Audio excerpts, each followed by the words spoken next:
In other news tonight, we could see the city of Missoula use a new zoning tool for the first time on an apartment complex that's being proposed on 3rd Street.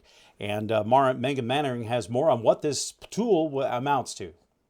City Planner Emily Gluckin presented plans to Missoula City Council for the rezoning and adaptive reuse overlay of a historic building at 508 South 3rd Street West. The project would allow developers to revamp the building while still preserving elements of its historic structure. Now, currently, this building is 3 stories tall and it has 16 units, but developers want to bump that number of units up from 16 to 22, and they also plan to convert what's mostly 1-bedroom apartments into studio apartments.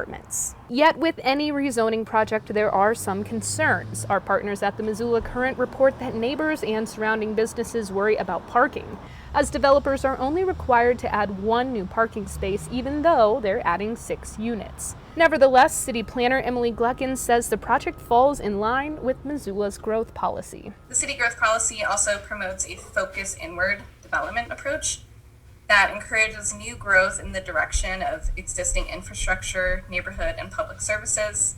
This can be done through infill, increased density, and adaptive reuse projects. This approach is also in support of meeting the policy's goals to provide a sufficient supply of housing for a growing population within the city. In Missoula, Megan Mannering, MTN News. Final consideration and public comment for the project will occur at a special city council meeting set for September 2nd.